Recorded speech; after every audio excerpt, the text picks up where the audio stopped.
Banyaknya permintaan macam mana kita nak buat upgrade work ni. Hai, selamat petang. Saya unit 1522 nak bayar tundakan maintenance saya. Selamat petang. Sebentar ya. Ni outstanding bill ya.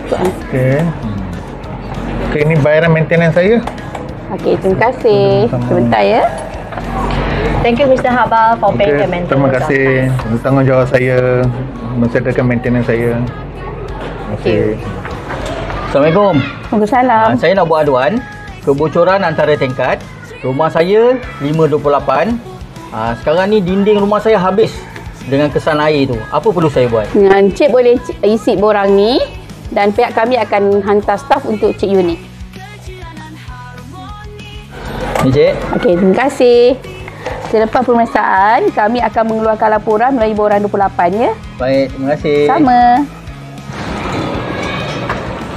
Cik Syamsul nak ke mana tu? Oh, saya nak pergi tengok rumah yang bocoran. Oh, ya ke?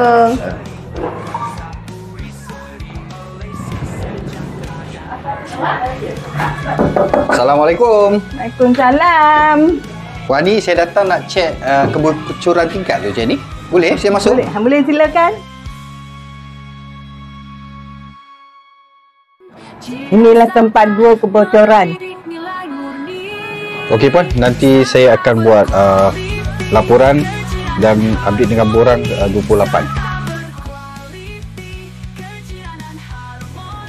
Ayuh jiran serata, pastikan kewangan badan pengurusan bersama ataupun perbadanan pengurusan mempunyai lebihan bayar hutang cas penyelenggaraan bagi memastikan zero defaulter, dan pastikan agar anda memberikan kerjasama supaya masalah kejiranan tidak berterusan.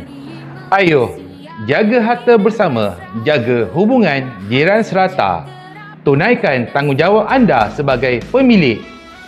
Pengurusan serata, serata berkualiti, kejiranan harmoni. Slogan sepakat membawa berkat, berbagai kaum hidup bermasyarakat. Serata berkualiti.